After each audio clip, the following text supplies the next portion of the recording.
He's going to teach us everything about how to keep ourselves clean, how to keep ourselves healthy, how to keep ourselves energized and revitalized to give back to our community while feeling healthy, wealthy, and strong. You're going to see an interactive, lively presentation, and it is my great pleasure to introduce Ted Love.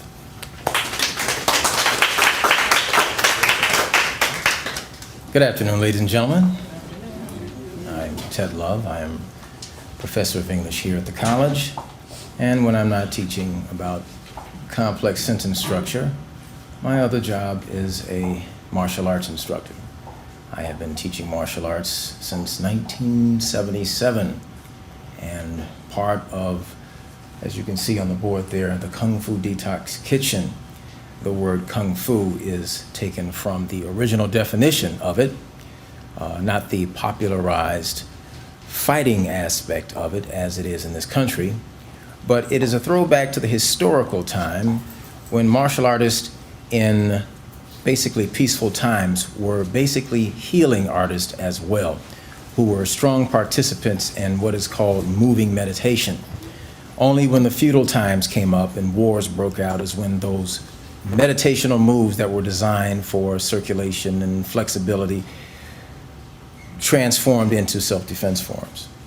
So we are looking at the aspect of the Kung Fu Detox from its healing and meditational standpoints. You see on the right-hand side, basically, this is the condition of America as we see it.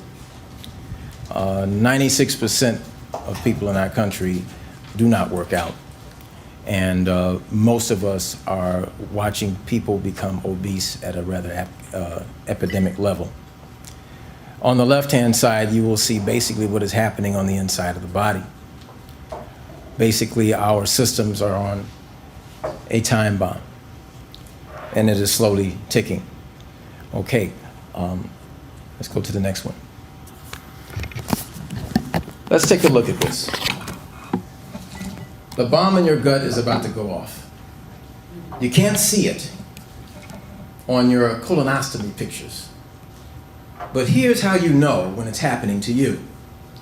The first sign that something's really wrong with you is when you get every kind of irritating and disgusting digestive problem you can imagine. Things like constipation, sour stomach, diarrhea, gas, bloating, and acid reflux. Then you get slammed with other health problems, such as toxic poisons leaking into your kidneys, skin and lungs, so you sweat more. You get bad breath, your eyes take on dark circles. You may get headaches or fatigue sets in. Your stomach bloats out from all of the gas, and your body stores excess toxins in your fat cells and joints, making you gain weight or feel achy and sore. You're literally rotting from the inside out. And this was, of course, taken from the American Journal of Health and Medicine, spring 2009. Okay, frame. All right, let's go back a bit. Okay. Autopsy report. Most colons are swollen. Autopsy report number 1, and this has been proven. Autopsy reports by Professor Arnold Ehret of Berlin, the father of colon autopsies, research in colon health, clearly prove that the most colons are plugged up with a mess of rotting waste. In his famous book, The Definitive Cure of Chronic Constipation, he reports, out of 284 cases of autopsy held, only 28 colons were found to be free from hardened feces. The others were, to an extent, encrusted with hardened, rotten, rejected food material. Many were distended to twice their natural size. Colonic experts say you don't have to wait for an autopsy to know you have poop backed up inside you. You could pick up any random person off the street, give them 2 colonic sessions, and remove 10 feet of fecal matter. You are that random person. That volume of poop is in you. Frame.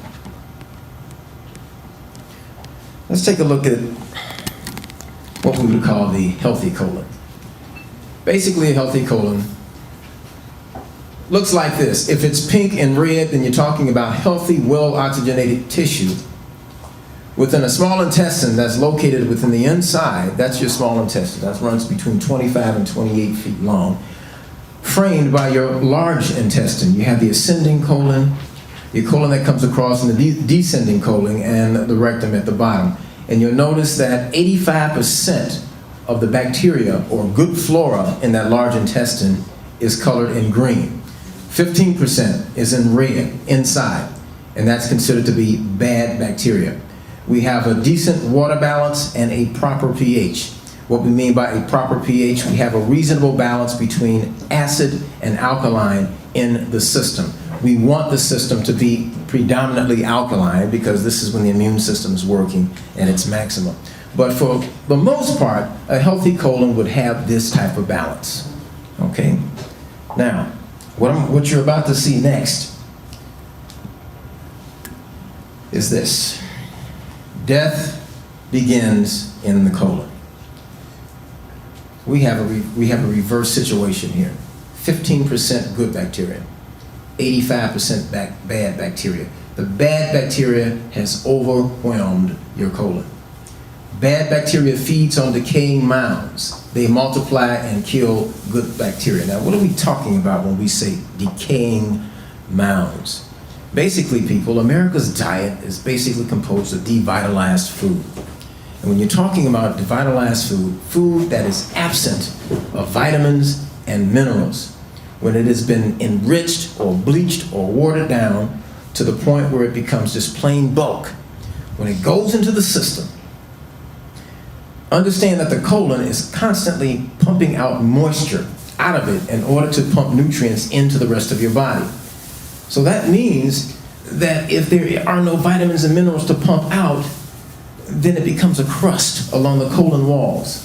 And over a period of time, it begins to darken because the crust actually feeds on bad bacteria and it multiplies itself. When it gets more and more, it starts to get darker and darker and harder along the colonic walls. And this is what you see. From the ascending colon to the colon that comes across to the descending, we see that we have fecal matter in chunk-like form adhering to the walls of the colon. Now, most of us may think that, well, I'm a little constipated when we go to the washroom and we try to take care of that, but we never stop to think that the constipation could go further up into the entire region. And this is the part that we don't get in one sitting in the bathroom. So apparently, when we eat some more, here comes fresh food coming through that the body can't absorb because of the fecal matter that's already on the walls. And what begins to happen? The fecal matter itself starts to get into the bloodstream. Hard chunks of old rotting food pack the colon walls, making it bulge out. Food cannot pass through. Then what do you have? Bloating, cramping, and gas. Stool becomes a struggle to pass. We now have a carcinoma environment, or basically an inflammatory bowel disease, or any number of manifestations of toxins that could take place in the colon. Next frame. So, where does detox begin? Apparently, when you see those little black dots, that's fecal matter that has penetrated through the walls and got into the bloodstream and literally traveling through your entire system. And when this begins to happen, we're talking about most of the organs affected in your body. The heart, lungs, liver, gallbladder, pancreas, stomach, small and large intestines, all of these become affected by toxins in the system. As a result, your immune system starts to compromise and it comes down. When it comes down, you are susceptible to any number of infections, any number of diseases. Name it: arthritis, neuritis, allergies, sinus, any number as a result of toxins going throughout the system. So, where does detox start? It starts where life begins, at the cell level. This is why diets don't work. A diet is a matter of food manipulation to attain an outcome. If the body is not able to absorb food nutrients, then it doesn't matter. We have to go to the cells to get those clean in order for the body to be rebuilt. The entire outer layer of our skin is replaced with new cells every 4 weeks. Now, what does that say about human cells? After 11 months, a baby that has just been born, 2 months after birth, the body has estimated as having 100 trillion cells that make up the entire body. That's called cell proliferation. After proliferation stops, replacement and rebuilding of cells begin. Now, the body is constantly giving off what? Cells that die. The first bullet is an example of that. The outer layer of the skin, cells, they have to replace themselves. So when they die, they're replaced with new cells approximately every 4 weeks.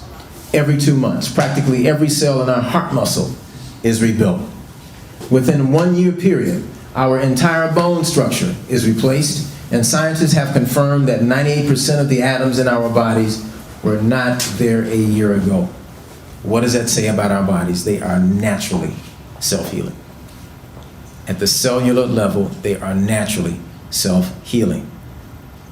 Our job is to create the environment by which those cells can rebuild. The environment is directly influenced by, Frank. Totally, the new cells are dependent on the building materials we provided. The foods we eat, the liquids we drink, and the air we breathe. This is our goal. But our investment in it depends on what we put in our mouths that directly affect our system. Now, this is a picture of actual healthy red blood cells. Now I want you to look at the composition. They're round circles with dots inside of them. That means the mitochondria, the hemoglobin, is at the level where it's supposed to be. They're not sticking together. It's like rice that has been well cooked.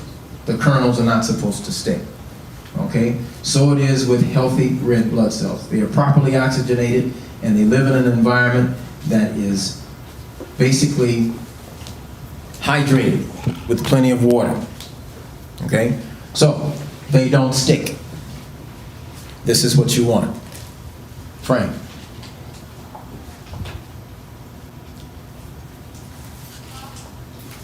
Adenosine diphosphate, ADS, meaning what? When we go back to the frame that talks about waste getting into the bloodstream, the first thing that happens is a compound called adenosine diphosphate. It acts like a paste.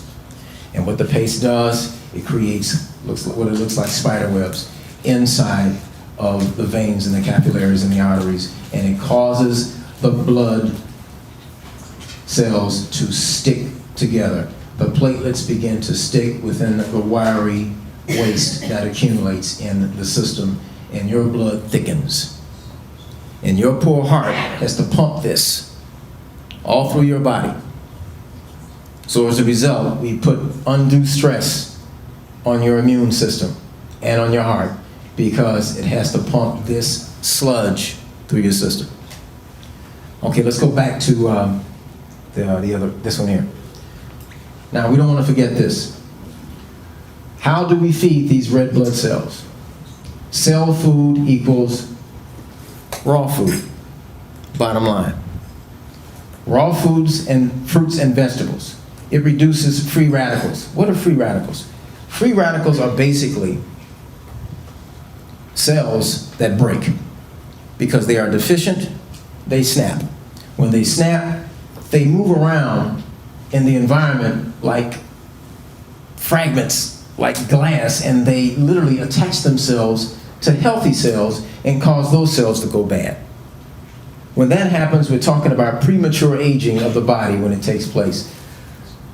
Plenty of water. A lot of us only drink water when we're thirsty, and what we think is water is not water. So when we say drinking water, we don't mean Powerade. We don't mean Gatorade, vitamin water, sugar water, or any of those types of things that the market has, broken into the fitness market to make that extra money. You want plain water, and you drink it on a regular basis, because if you're going after detox, you have to be really aggressive about constantly saturating your system. Now, a lot of us may be uncomfortable with that. That may not be our lifestyle, or we may not have time on the job. But guess what? Going to the washroom 3 and 4 times to urinate, that's healthy. If you go 2 and 3 times for number 2, that's healthy. But if you're going twice every 3 to 4 days, it's not. There's not enough water in the colon. It's dry. Enzyme and coenzyme action. What is that? When you got healthy blood cells, that tells you that the digestive enzymes that are responsible for pulling vitamins and minerals out of your food and into your system are working. That's what enzymes do. They are the catalyst for absorption of nutrition into the system. And you've got coenzyme action too. Those are usually secondary enzymes like vitamins and minerals that you take in pill or capsule form to help out the vitamins that are already in the food. So we basically categorize that as enzyme and coenzyme. Okay, next frame. Go back. Okay. Sludge. We've got 3 different types. Artery sludge, circulation sludge, and joint sludge. Okay, next frame. Alrighty. Fat. Fat cells. Very simple drawing. We call it lipids. Now, all fat isn't bad. We have good fat. When your cells and organs are surrounded by a very thin layer of fat, we call that lipids. And they are necessary to allow chemicals to pass from one part of the cell to another or prevent them from doing so. In other words, they are basic insulation for cells. They're insulation for your nerves. Okay? They protect you in cold weather. All right? They keep other systems in your body functioning normally. This is the purpose of good fat in the system. But, again, the American diet pumps in fats that are lethal to the system. Fats that cannot be used because they have been changed molecularly because of cooking.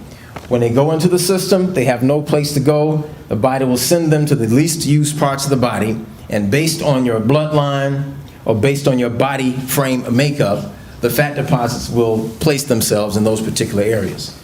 Next frame. Okay, lipids, human fat. It is composed of the basic 5 white foods. Meat. Meat contains white fat. The average American meat eater puts over 50 pounds of fat or cholesterol into his body per year. This fat clogs the arteries. Cooking meat changes the molecular structure of the protein, making it unusable by the body. And of course, dairy. The pasteurizing of milk changes the calcium to an inorganic form which cannot be assimilated by the body. Have you heard anything like that in the media? No. Dairy Association is not going to tell you that.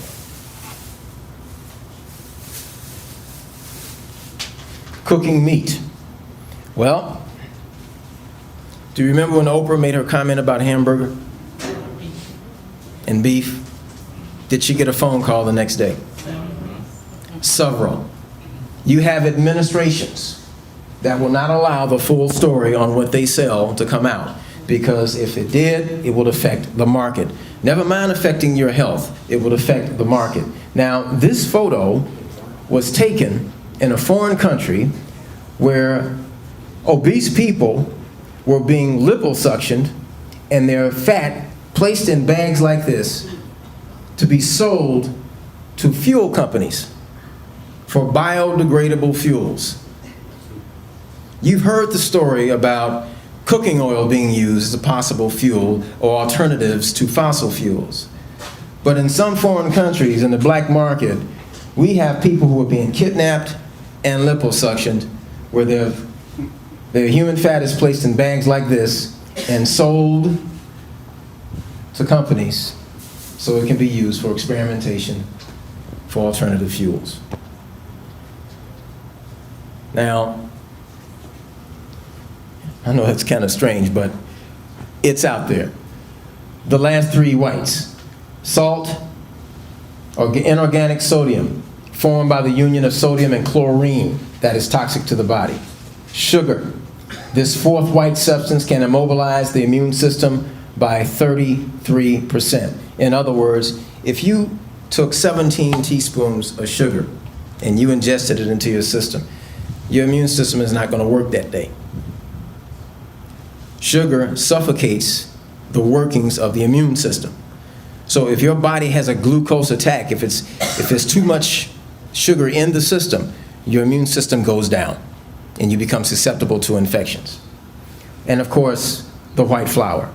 This substance is bleached with an agent similar to Clorox. Vitamins derived from coal tar is added and sold to the public as enriched. It clogs your intestines and creates excess mucus in your sinuses. Now, let's go back a minute. Now, you see that? That's 5 pounds of human fat. Now, I was fortunate to make an order, and I was able to find that. So I want you to see firsthand what human fat encased in a solution of polyethylene feels like. So I'm going to pass this around. And you go here and you see what's in the inside of your body. Okay? Now don't worry about the red spots. Those are broken capillaries. That's fixed in there. That's not going to get on your hands. Now, on the other side, I want this group to see 5 pounds of muscle tissue. Basically what muscle tissue or human tissue is supposed to look like without fat. So, now, this one real quick. Okay. Stick that. Okay, you've got 5 pounds each. 5 pounds of fat, 5 pounds of muscle tissue. Which one are you? Which one is the predominant? So when those lipids swell up, this is what we place in our system, and this is what our poor heart has to pump blood through. Okay? Right. Okay, let's take a quick look at cooking methods. What do we want to avoid? Frying, stir-frying, microwaving, and believe it or not, boiling. Let's look at the cooking methods. One of the biggest tools for starvation on a full stomach is the stove. 95% of the time, we knock out the effectiveness of our food from the preparation. Frying, number one, for obvious reasons. Stir frying is still frying. Microwaving. What do all 4 of these have in common? Intense heat for an extended period of time. So anytime we're talking about a period of 117 degrees Fahrenheit for 20 or more minutes, the enzymes in the food start to go. And when the enzymes are taken out or taken down, the vitamin and mineral effect is diminished as well. So what we wind up eating is bulk. Feels good on the inside. Feels good on the inside. Gives us a sense of fullness. But, okay, I got it. Gives us a sense of fullness, but apparently we're not getting very much nutritional benefit from it. Now, some of us went, ooh, at the last one down there where it says boiling vegetables. Okay, very traditional way of preparing food. You boil it. Okay, now what does hot water do? draws things out, okay? Now you get yourself a bunch of chopped up vegetables and you put it in there and you boil it for maybe 3 to 4 minutes. Okay, it's warmed up, but it's still crunchy. That's what you want. Some of us boil it half hour. Turn it on, forget about it. Come back, turn it down or turn it off.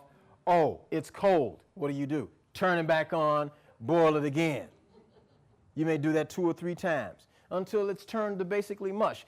If it's a mushy consistency, you've knocked out the benefit, even with vegetables. But it doesn't take much for vegetables in heat, okay? So this is why we have to be cognizant of vegetables. You want to heat vegetables? Go ahead and steam them. Steaming them locks in the enzymes and locks in the crunchiness and gives it more of a natural flavor so you can actually taste what the vegetable tastes like.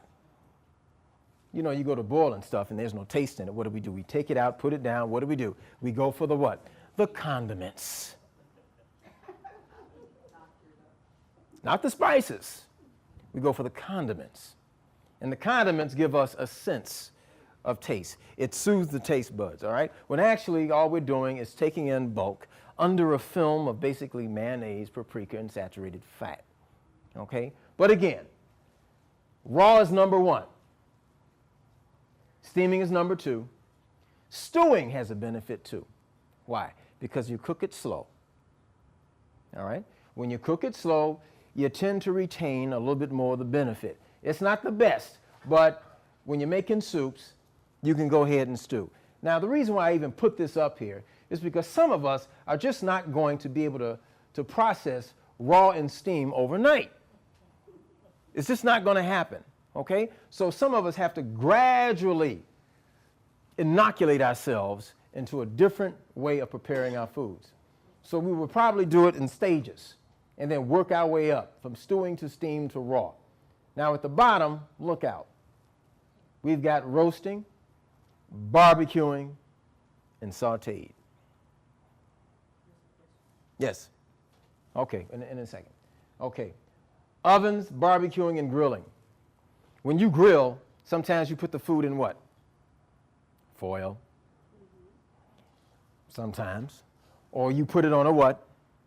A grill. What is the grill made out of? Metal. Subjected to heat for an extended period of time. What's heating your food in the barbecue?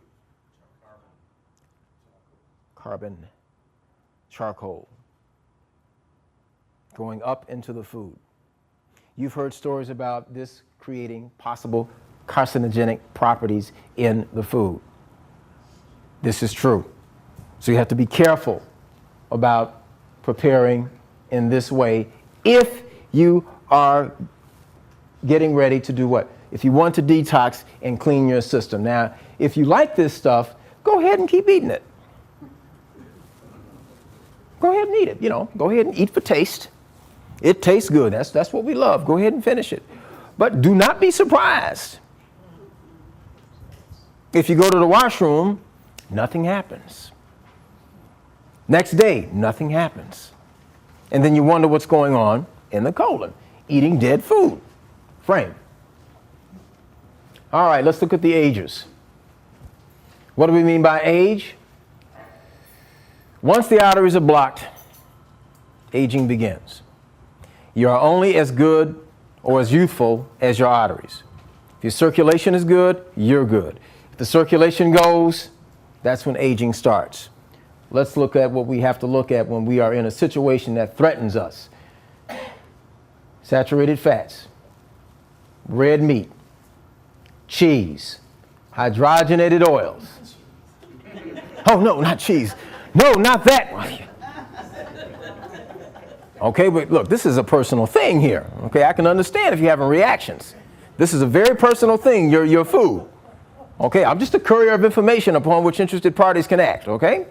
So, hydrogenated oils, potato chips, Doritos, Cheetos, anything that's quickly packaged that we eat as snacks, be careful. Commercial peanut butter, Skippy.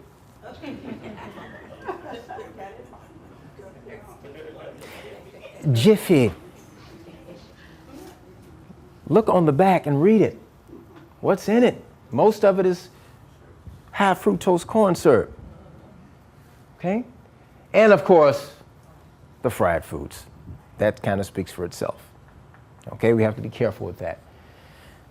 Notice the term stop dumping. All right. Drugs and chemicals into your system indiscriminately. Now, indiscriminately, that's a bad habit we pick up from this lifestyle thing we call multitasking. Okay?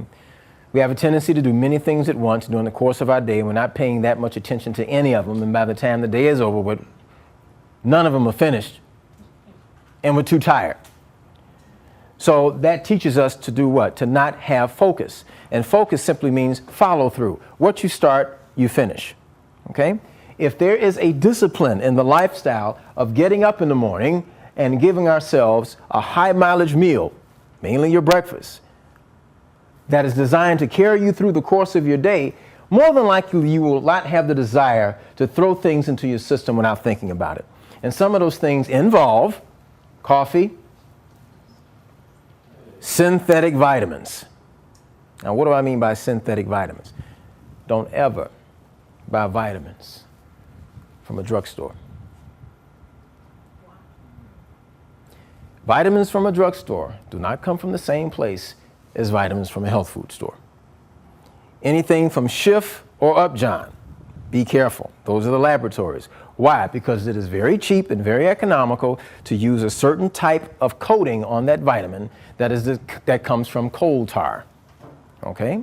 And once that coating is on the vitamin, what happens? Diminishes the effect of that vitamin by over 30%. So for example, if you took 100 milligrams of vitamin C from a vitamin from a drugstore, you'll probably get about maybe less than half of the benefit, which causes you to do what? Have to go out and buy another what? Okay? All right, another bottle perhaps.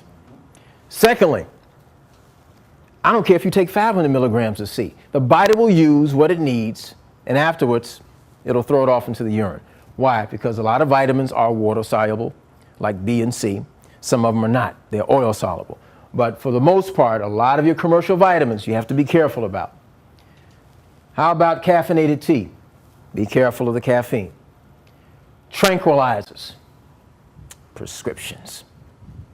They will suck water out of your system faster than a sponge, especially painkillers.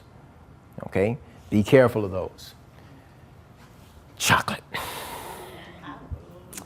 Now I'm getting close. I don't mean to offend you, but chocolate. Okay? Be careful of the artificial cocoa and that high fructose sugar that's involved in that. Be careful of aspirin, especially the synthetic aspirin. I'm talking about the natural aspirin that you find in coconuts or almonds, but we're talking about the synthetic aspirin. Watch out for canned food. Packed in what? Aluminum cans. Aluminum sucks out minerals and vitamins from your food. Be careful. Sleeping pills. A lot of water is involved in sleeping pills, okay, out of your system. Tobacco, that's obvious. I'm afraid I had to put it in there. Cocaine. Laxatives, marijuana, alcohol, and amphetamines. It's a shame it has to be lined up with everything else that's so common out here, but it is there. Now, you notice the marijuana is in bold. There's a reason for that. A lot of the students, where do we have that? Okay, we'll come back to it. There it is, right there. All right. What do all drugs have in common? I don't care if it's heroin, cocaine, marijuana, what do they all do? They diminish the body's ability to absorb oxygen. They diminish the body's ability to absorb oxygen. The brain has got to have a certain level of oxygen for you to function, for you to cognitively function, for gray matter to function. If that is not there, you suffer for it. And the suffering is irreversible. Let's look at this. That's a beautiful picture, hundreds of times magnified, basically of brain neurons. Neurotransmitters, responsible for thought processes. I talk to my class sometimes, and they really make light of smoking marijuana. They call it blunts. There was one time when marijuana cigarettes were very thin, but now they're very thick, and they put them in this cigar wrap, and they call them blunts. Marijuana naturally has about 10 times the amount of nicotine as tobacco. And when they roll those things and subject them to heat, marijuana has a high degree of nitrogen in it. So when you suck it in, remember, it's a plant, which means it has resin. It's like a paste. When it's subject to heat, it turns into a gas. When you suck it into the system, it combines with the nitrogen in the body, and guess what? Bypasses the digestive system, goes right into the fresh blood supply that goes straight to the brain. So the freshest blood supply that you can get that must go to the brain first before it goes anywhere else is contaminated with tetracannabinol, which is the pharmaceutical ingredient found in marijuana. Goes straight to the brain. Now you have an emergency. An emergency how? Goes right to the brain. You feel the rush. That's oxygen depletion taking place. That's why you feel lightheaded. But the interpretation of that is that, well, I'm getting high. No, your brain is in a state of emergency because the oxygen volume has dropped. Once that happens, here comes the resin. The resin coats all of those synapses that you see, all the neurons that you see. They get coated. It's like a tar. And once they get on it, what begins to happen? Cognitively, you are affected.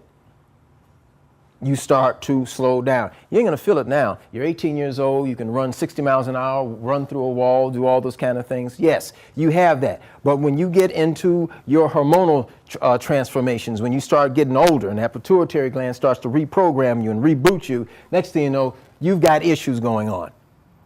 All of a sudden, I know her face.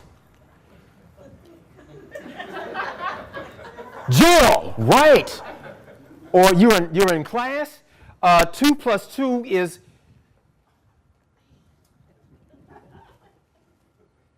4.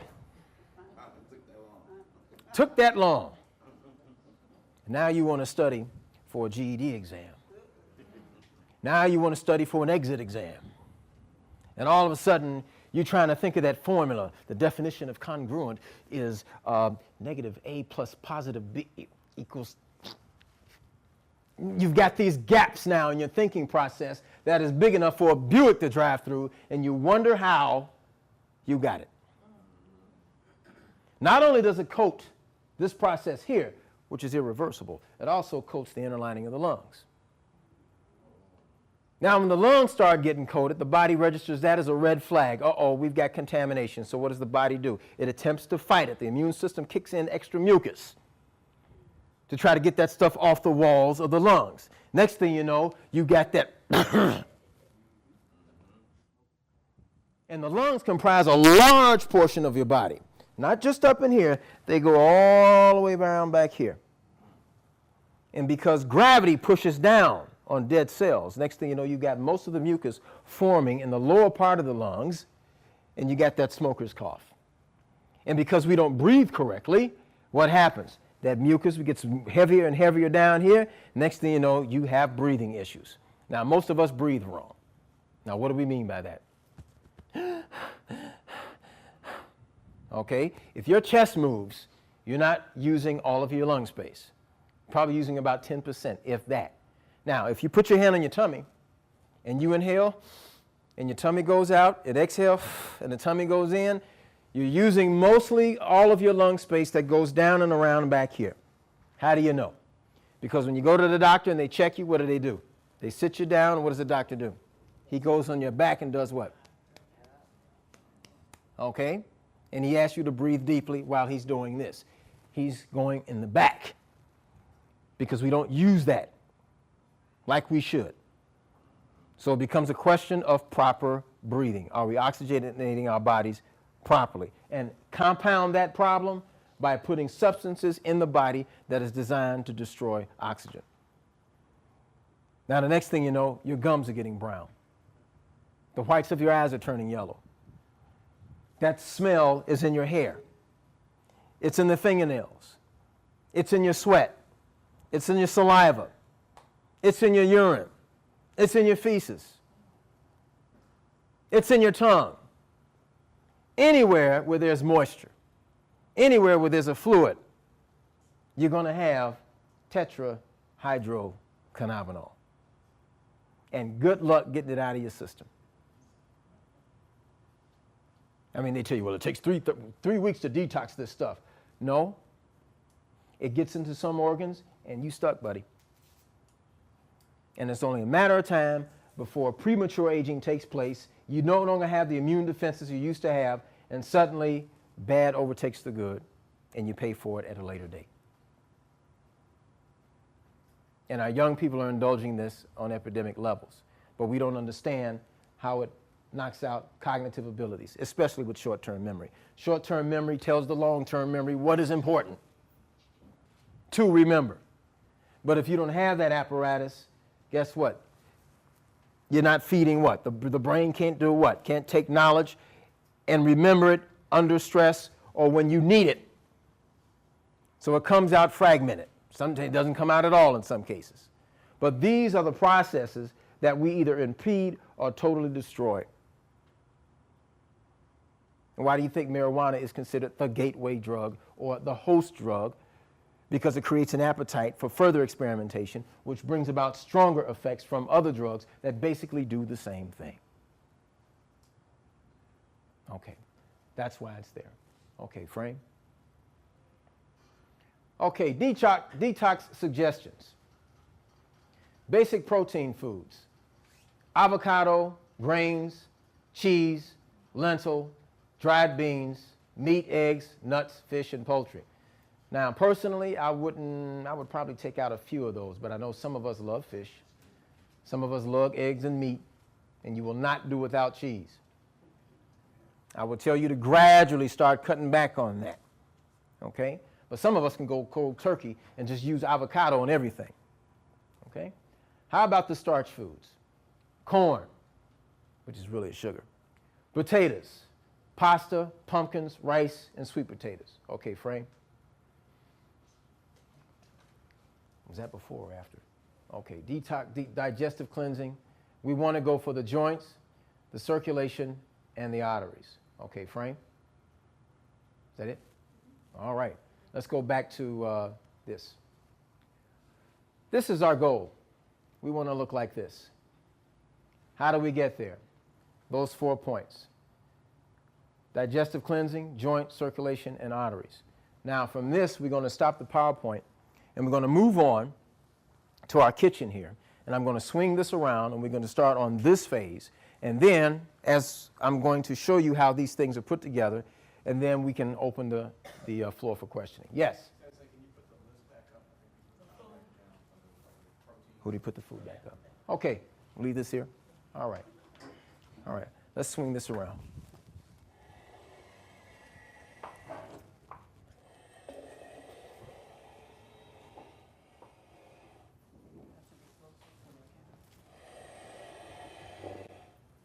All right. Okay, this is the second half of the Detox Kitchen. Now, I've got quite a few things on the table here, and I'm going to go through it and explain what we're doing.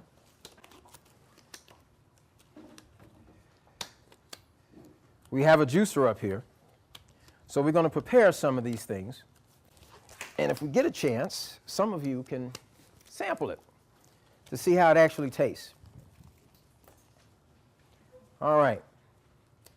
Now, we talked about the digestive tract. You see what it looks like on the inside. Now, how in the world can we get started, even begin to combat that sort of thing? Well, you ever heard of garlic? Garlic. Okay. Number one. Okay, where's the garlic there? Okay, I'm going to need some help here.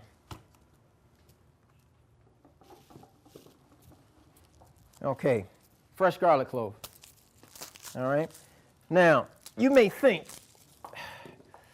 that in preparing garlic cloves, you're thinking about it in terms of adding it to other things when you're cooking.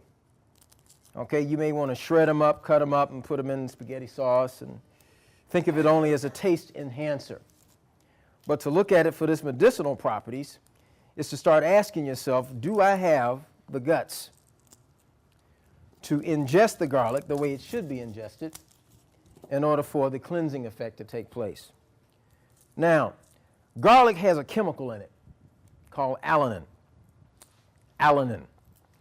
It acts like a Lysol, almost like Easy Off on an oven. And what it does, it's designed to penetrate the fecal matter on the walls of the colon. Yeah. And it starts to get into it and starts to let it come down slowly and easily. But the challenge is the way you take it. Okay? Now, some of us can use lemon as a taste distractor. Now, I bought this stuff here to let you see that how I work in the kitchen. Now, the way I work in the kitchen may not be the way you go at it, but as far as a detox, we have an aim for it. And you have to ingest this food a certain way. And what is the certain way? Here's a bottle of water. Here are 3 garlic cloves. And you just take them and eat them. Okay? No. It's hot. Okay? It's unbelievable. But I have a goal in mind. I gotta get that stuff off so I can eat it. So now, after I chew it up, gotta take it down.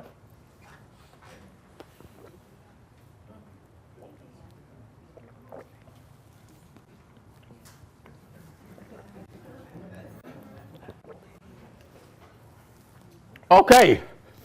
How big was that? What's that, sir? Oh, it big enough to do the job. You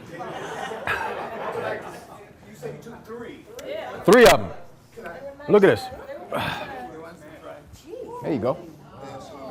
Yeah. Take it home. Show your friends. Okay. Now, yes. Yeah, it said when you take a whole garlic Hootie. like that, if you got a cold, Mhm. it would be the best thing. Put the frame of the dirty to get colon the up there. cold out of you. Okay. Hurts your system a little bit, but it got Okay. a certain enzyme in there. That's correct, sir. Your cells. Okay. Is that true or not? People, we will take, if the doctor tells us to take any type of prescription or some type of medicine, regardless of how bad it tastes, you do it. Because you're trusting a white-coated professional to tell you how your body is when your body is equipped to let you know what needs to be done. But there are natural ingredients and natural remedies that are out here that are designed to go after that bacteria. And if you want to get this stuff, if you want to declare war against this stuff, you got to take it as is. Detox is basically war. Against what? Death, man, walking death. So you don't want to create a climate where any number of carcinogenic conditions and diseases can occur. Most of your sickness is a manifestation of that. And I don't know how many autopsy photos that I have seen where people are cut open because they've been bloated and they found 30 to 40 pounds of feces that is hardened into almost like cement consistency because it had caked against the inside of the walls. You remember Elvis? Elvis Presley? Okay, 40 pounds in his system. Now he died of a heart attack, but all those prescriptions he was taking on top of the drugs, 40 pounds of that. John Wayne, cancer. They open him up. Fecal matter, this big. So when you're talking about declaring war against it, okay, you have to go after the foods that are designed to disinfect and to scrub and to create an environment where this stuff can be loosened up and come off the walls. Okay? Yes. I have a question. How often would you say to eat that garlic? Like once a week, twice a week, every day? Okay. But you didn't take this whole thing. Oh, you still on that? Pretty. Yeah. Okay, now I'm set. This is war, baby. Okay. How often? Every day? Okay. Now, how soon do you want results? Soon. Now. All right. You listen to your body after you take it. Okay? Number one, I wouldn't take garlic if you got to go to work. Okay? Plan a day. Stay at home. Make sure you let everybody in the house know what you're about to do. Tell everybody ahead of time that I have got to have access to the washroom between this time and this time. These 2 times, I'm going to rope it off. Nobody can go in there even if they wanted to, because I have to have reservations to go in there. Now, when you go in there, you better take a magazine, something to read, perhaps a mask, maybe a shower curtain, hang some plastic, or a football helmet. Because when nature gives you the call, you got to go. And when you go, you're going to see stuff that has been probably sitting in your system for the last couple of months, if not the last couple of years. Because you're talking about 25 feet in the small intestine and over 5 to 6 in the large intestine, with a circumference of a ½ an inch for the small intestines and 1 inch for the large intestines. And it's not that size. That's a healthy intestine. We're talking about this that makes it blow up. And then you got gas and methane on top of that blowing you up some more. Now, if you don't believe that, you ever been to a budget meeting, sitting down next to someone who has gas? Okay, you in class. It's rough when you're on a crowded bus and can't do nothing about it and you hit that bump. You're talking about some long toxin sitting in here that is manifested into the most disgusting smell that you can possibly imagine. And you can tell a person has it because when they give off that gas, it comes out 2 ways. It comes with a sound, and the other one comes without it. I believe the one without it is the most deadliest. What is that term? The SBD, as they call it? Silent but deadly? There's a reason for that. And it just amazes me how in a public situation people, they know they done ate something foul and they're trying to hold it and everything, and then it starts to seep out, can't do anything about it, and they try to play it off. And you can't play it off because you're the first one to smell it. And then when it comes up and you can't help but smell it, what do? You move.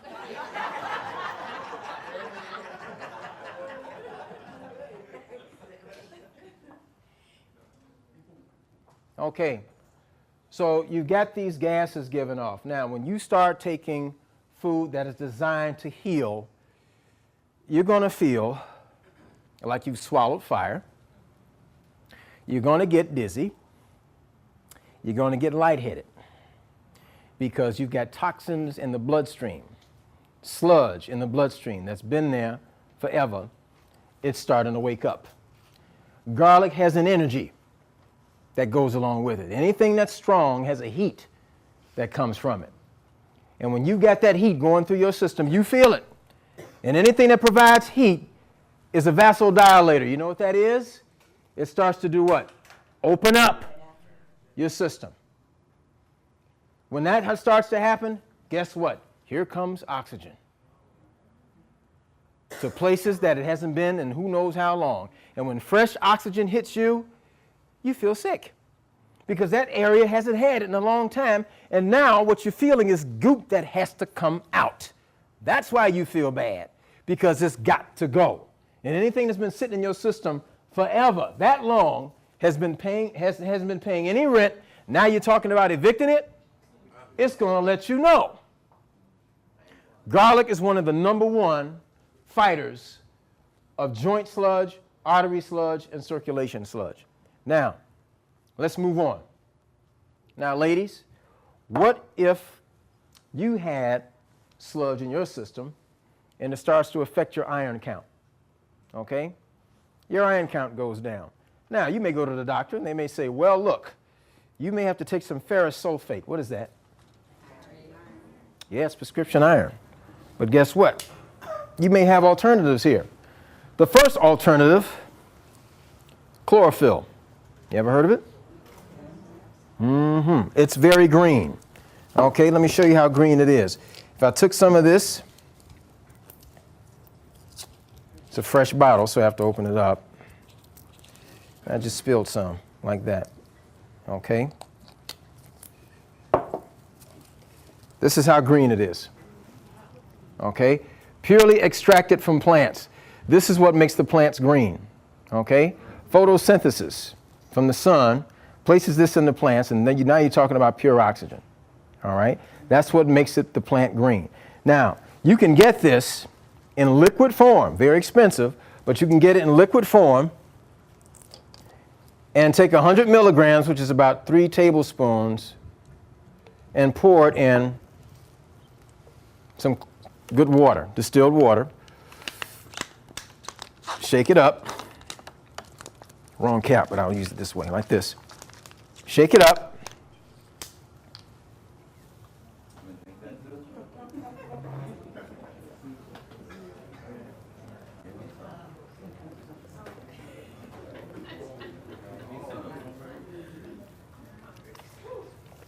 Okay. Now, okay.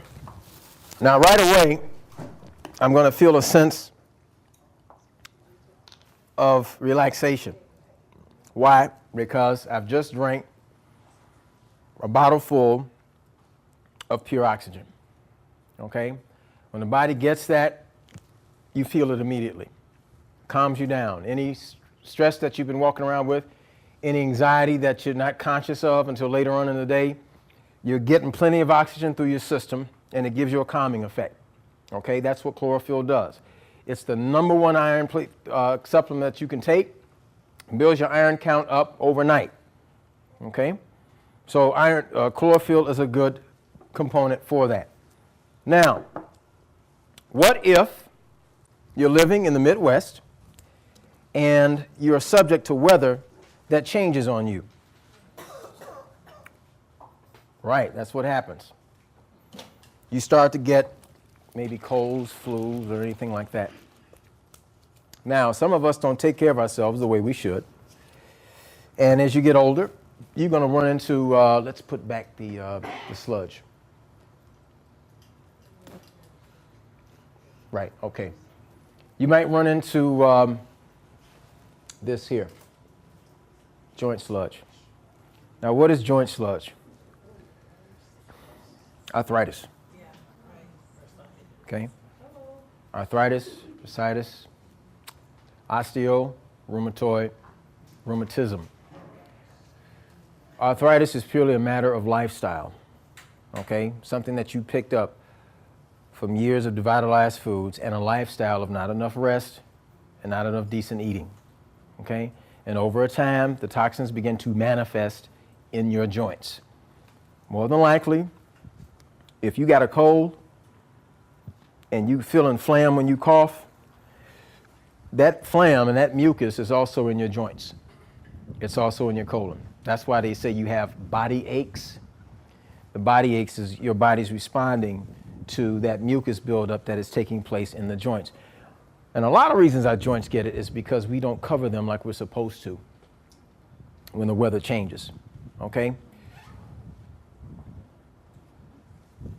We confuse temperature with climate. Like today, it's nice out, but it's October.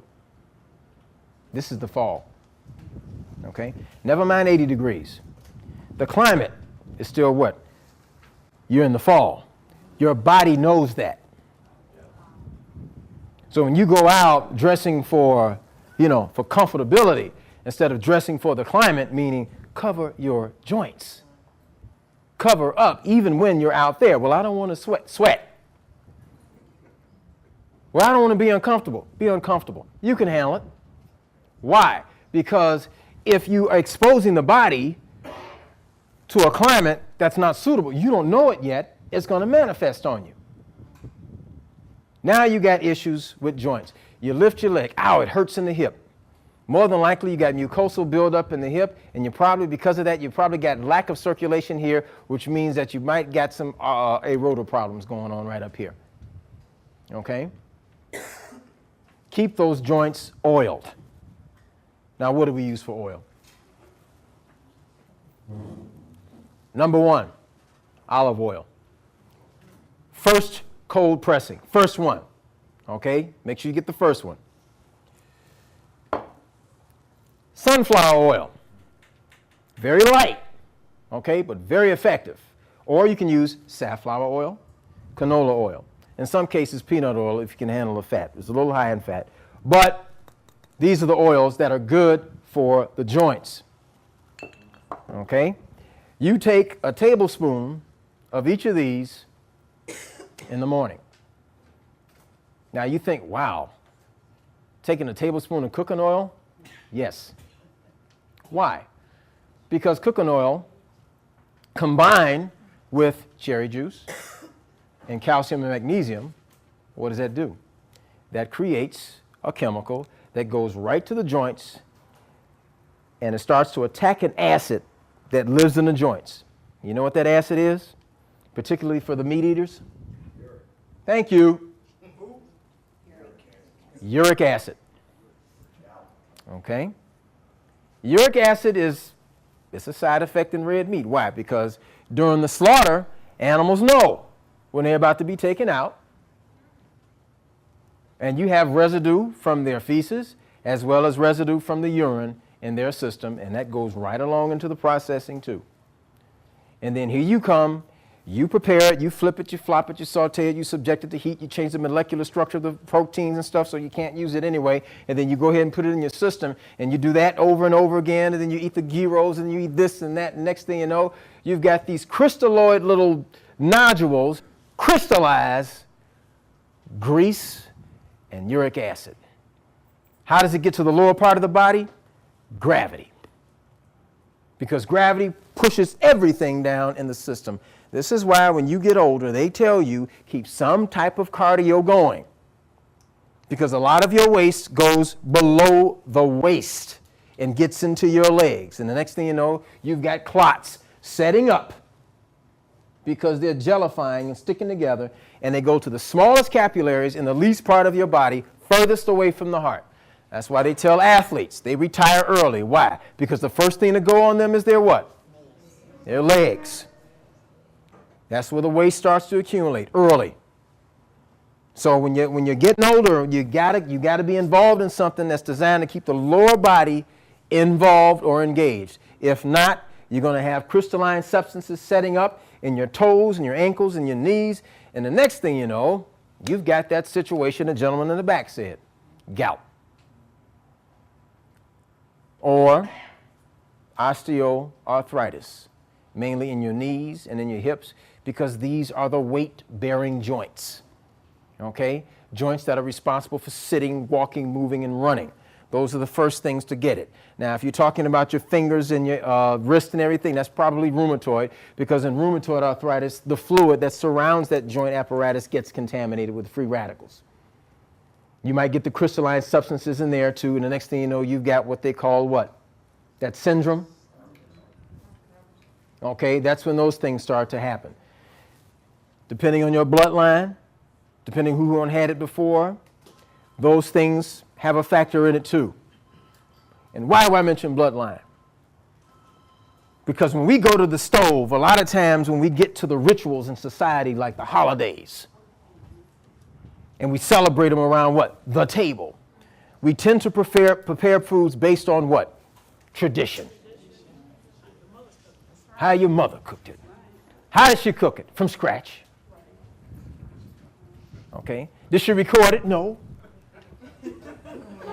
Well, how do you know? You just know. Pinch of this, hint of that. some of this and some of that.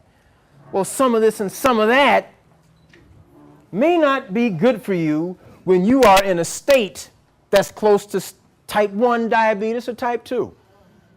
And you don't know, or you don't know what you could be taking in that could make the difference between this sludge manifesting into diverticulosis or one of those little nodules popping on you.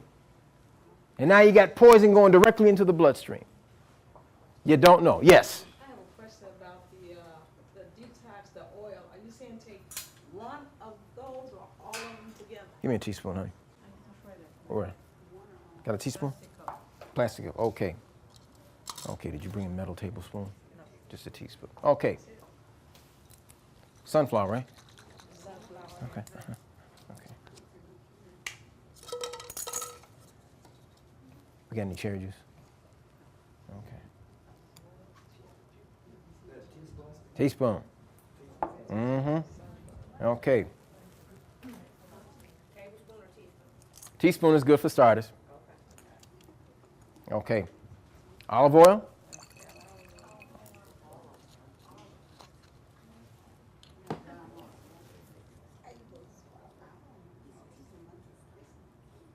Okay. Teaspoon. Take it.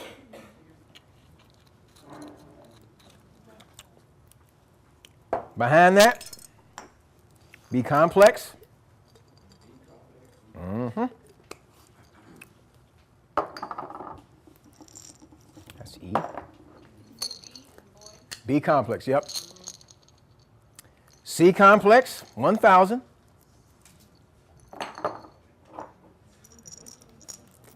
And 1,000 milligrams of calcium magnesium.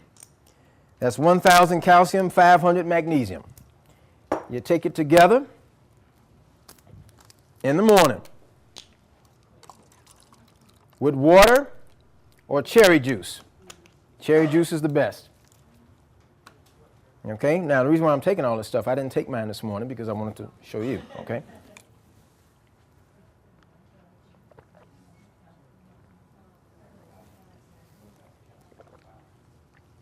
All right. Calcium, magnesium is very important. It's a tranquilizer. It's a builder. Okay? It cooperates with your fruits and your vegetables. Remember that fruits are your cleansers, vegetables are your builders. Water is the environment that you want those things to work in all the time. When you've got that going on, you're going to reduce any and all free radical action from moving against you while the body is doing what? Healing on its own. So you're creating an environment within your system from your diet that over a period of time, you start to oxygenate your blood, clean your system out, and you start to feel better and better. Excuse me, you said the vegetables were for Builders. builders. Yes. Vegetables build and the Fruits clean. okay. Right, right. And water is the environment that you want it all to work in. Okay. All right. Now, let's see. What's next? Okay. Now we've covered arterial sludge, joint sludge. Oh, okay. Here's another one.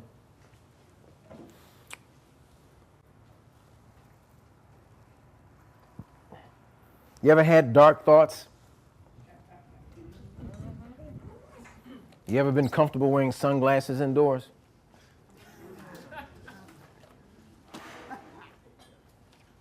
You ever had dark thoughts against your neighbor?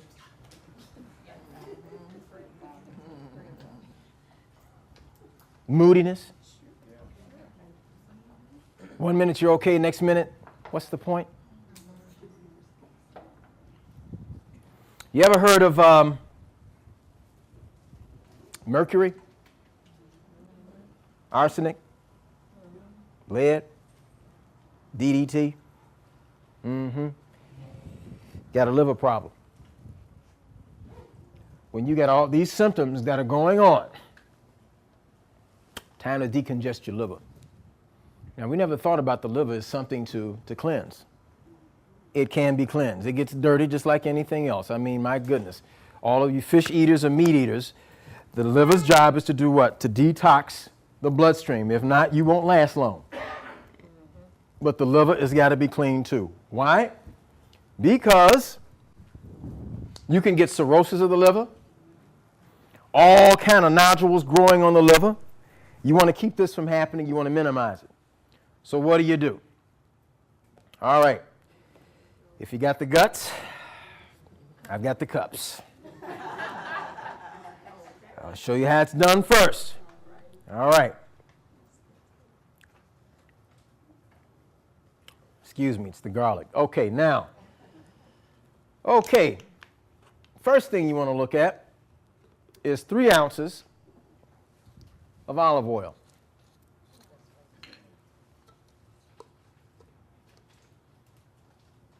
How 3 ounces.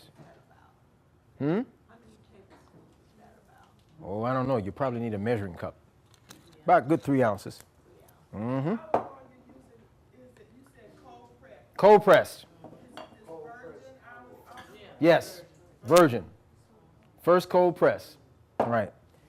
2 ounces of castor oil.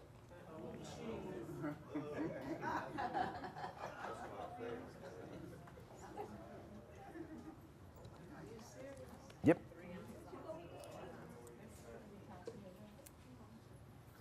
Okay. Now you can use a lemon. Fresh. Or my favorite, which I don't have up here, 2 tablespoons of Cool Whip. Yep. Now, why Cool Whip? Cool Whip is a marker, a color marker, meaning what? It's white. Goes into the oil and it turns it white, like a smoothie. Now, the day before you take this, don't eat nothing but tomatoes. Stewed tomatoes. Yep, eat them as much as you can, as long as you can. Drink the juice. Acid. Nightshade family. It's acidic, complements the work of the oil. Now, you're going to feel hungry, okay? By the end of the 2nd day, when you eat this, you're going to feel this urge, to go to the washroom, okay? That's the tomatoes getting through your system. Now your system is ready. You're going to go ahead and you're going to drink this down.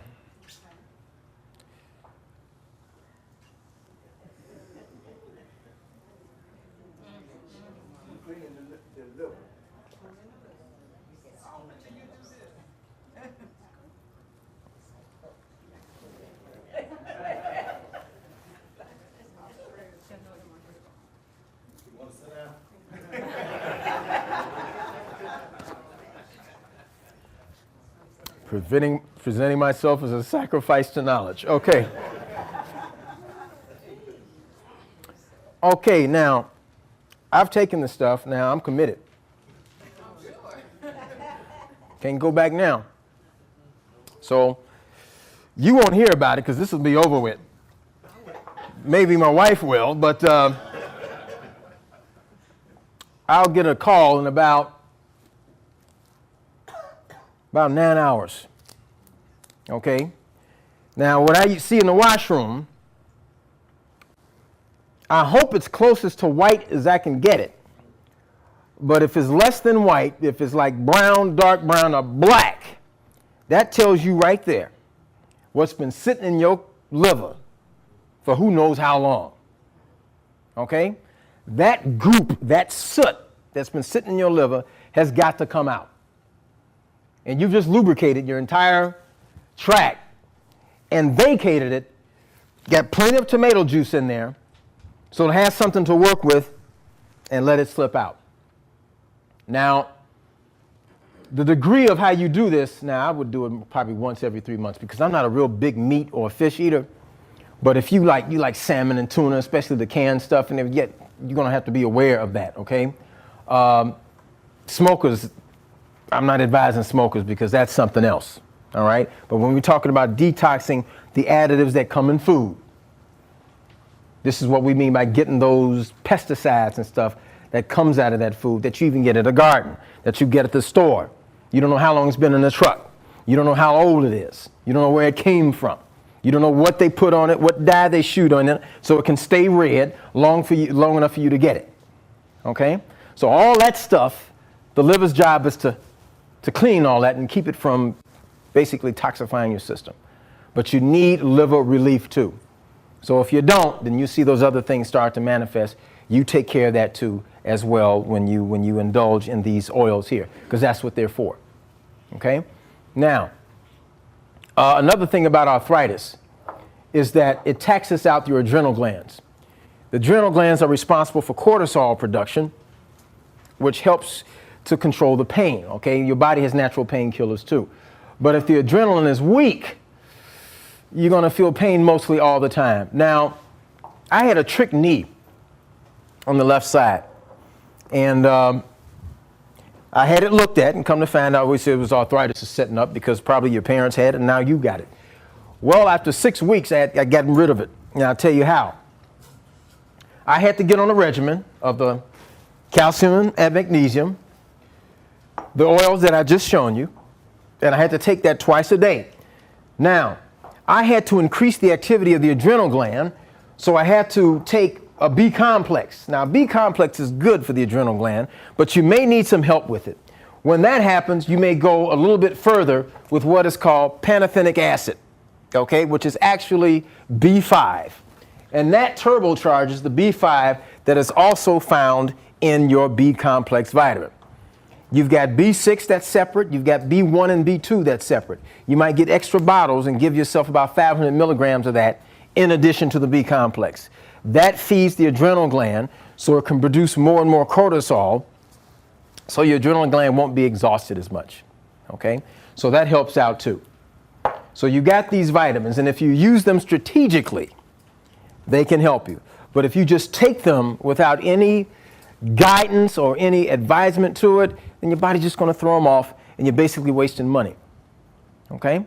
So you have to know what your condition is, develop a strategy of approaching it, and take those vitamins from that standpoint. Now, how much time we got? Okay, we got a few minutes. All right. Then we open it for some questions. Now, I only took garlic. That's one half of the equation. Now, if you can't take it raw, go ahead and get it in a capsule form. Okay? Now, if you got to work, like Miss Lynch does, she's got to go around and talk to all the teachers. You can't throw gobs of this stuff and expect people to turn in their work on time. You got to do this. You take that stuff raw, boy, nobody ever show up with this stuff. Okay. Raw is number one, but you got to have the what? The guts. You just can't walk in and throw them in like Tylenol, man. I mean, because, it cuts through, just whips through your system. Now, if you can take it, go ahead. But for those of us who are kind of slow getting into that, go ahead and get the capsule form and take it. Yes? I was going to say, someone gave me something, I was going to ask that question. And I did feel that heat and all that was going, and I thought he had given me something to try to kill me. But that was normal. Yeah. Yeah, see, your body's already 98.6, and when this energy goes into your system and it accelerates the heat processes in your system, it's got to wake up the toxins. Okay, and you need that heat environment. That's why when your body naturally fights organisms, what does it give you? A fever, right? So it elevates the body in order for what? So certain medicinal properties to start taking place to fight that cold. Now, here's one of your most natural antibiotics that you can take. It's called Golden Seal. Okay? It's popular, it's been around, but there's a reason why it's been around, because it works. Okay? Now, Golden Seal is good. It contains 17 of the 19 constituents in the human body, but you want to turbocharge it, take it with garlic. Okay? So garlic and Golden Seal work together. It makes the Golden Seal stronger in its antibiotic properties, as well as the cleansing effect. Yes? Yeah, right. Yeah. Golden Seal. Now, make sure you get the root. The root, not the leaves. Get the root. Okay? Most of the medicinal properties are in that root, and it's underground. It's for a reason. Yes? What do you think about colonics as a form of detoxing? Well, we'll get around to that in a second. Okay.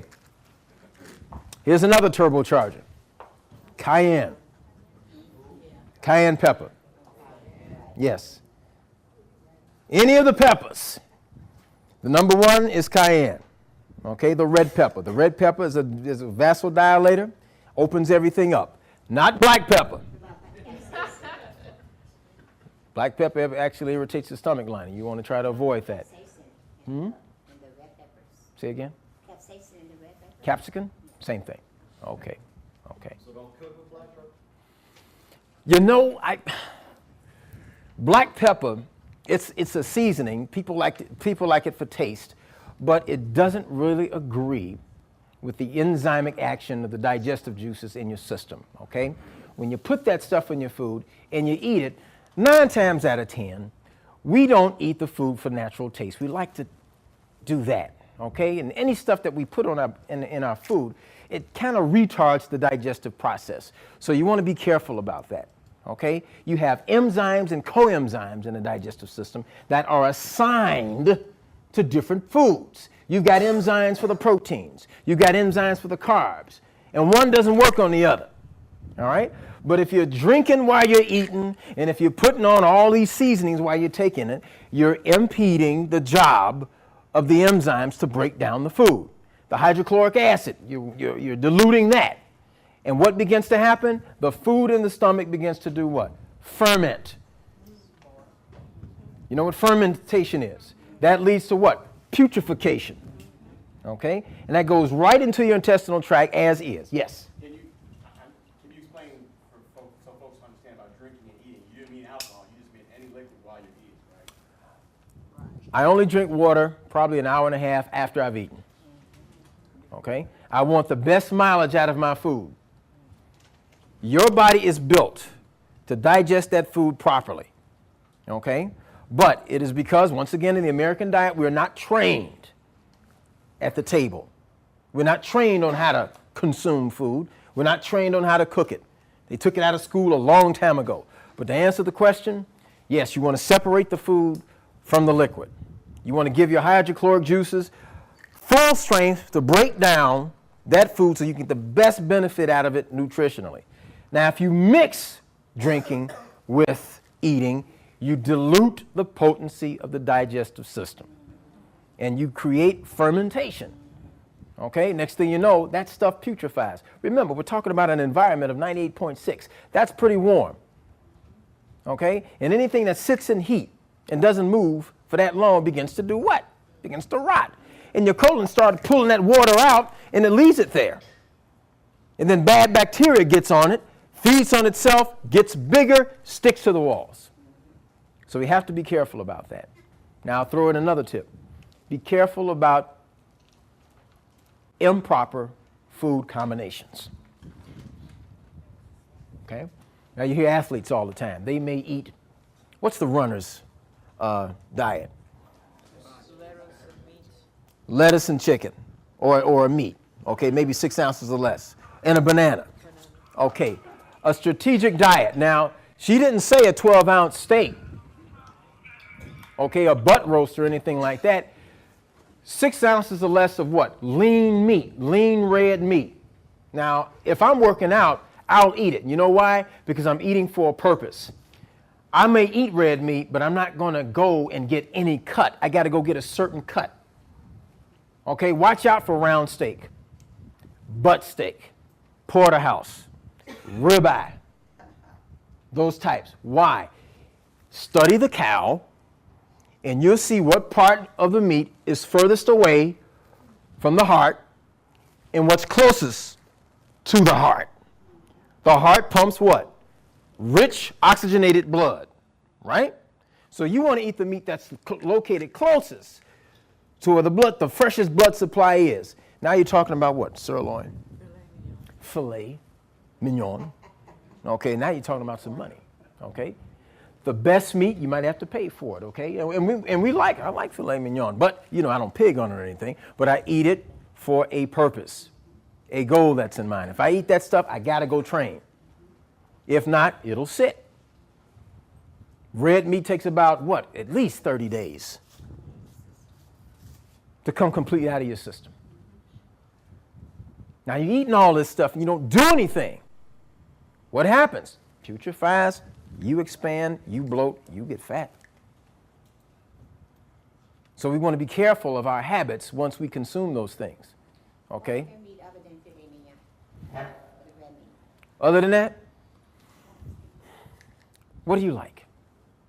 Sirloin, porterhouse, T-bone. Okay. But, So, Ted, I don't eat red meat, period. But Good if for I you. ate it, that's what I eat. okay. Now, be careful of the fat content. Okay. Okay? Some hold fat, remember, white marble fat. Yes. No streaks of white. And some of those, yes. That doesn't break down, class. When you chew that, you swallow that, that doesn't break down. That goes right into your system like little white marbles. And the next thing you know, they stick to the artery walls. They may scar them up. Here comes calcium to repair the artery walls. But guess what? Once that calcium comes to fill in that gap, it doesn't stop. It keeps going. Next thing you know, you've got what? You've got plaque setting up inside of those arteries, and you're probably coming down with arteriosclerosis. Okay? So one kind of leads to the other. But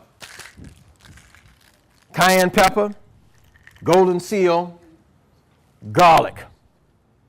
#1 vasodilators, highest energy output because of the heat factor, creates an environment in order for detoxing to take place. Once that happens, go ahead and lubricate the system and start putting in the oils. Okay, now they tell you, watch the salt. That's true, watch the salt. Why? Because it's phony sodium mixed with what? Chlorine. That's not salt, that's a water retention. That's a fluid retention. Your body does need salt because it has to have a fluid balance and it works with potassium to maintain that. What kind of salt do you use? Sea salt. Welcome to, you said it, sea salt. The pinker, the better. Yes. Okay? Mineral salt. If you can get it in chunks, excellent. How do you take it? Just like you take anything else. You go ahead, open it up, take a teaspoon, put it in the cup, put some water in there, mix it,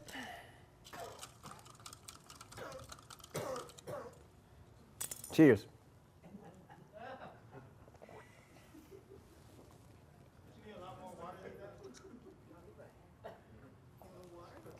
Is this every day? You put it on your food? For me,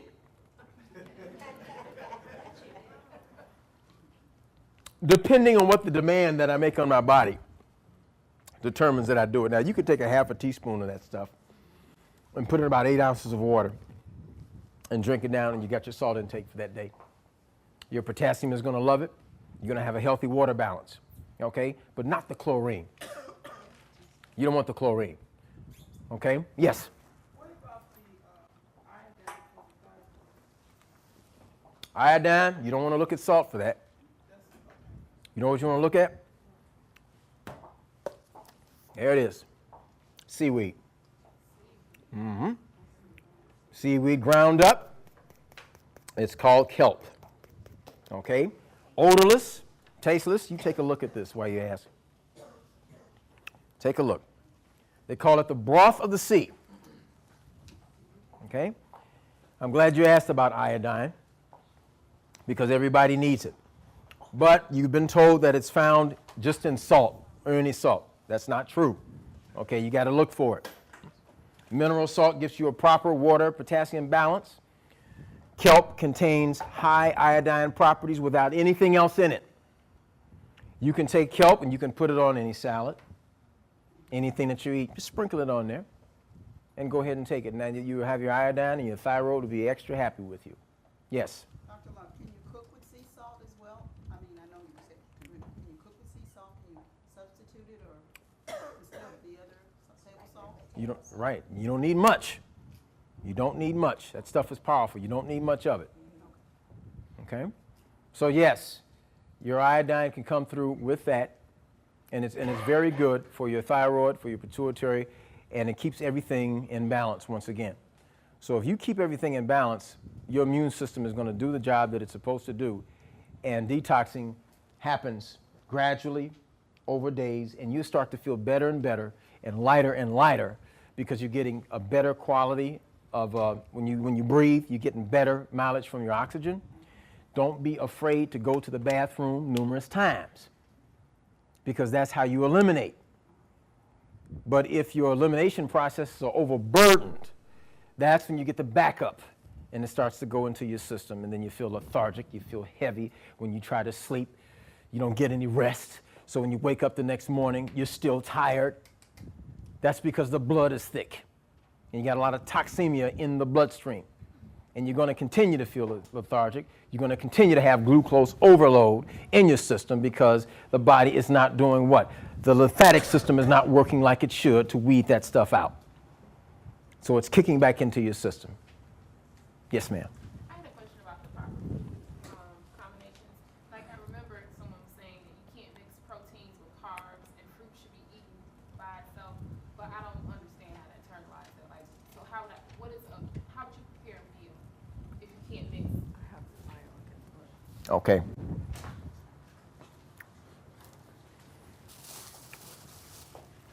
You know what halitosis is?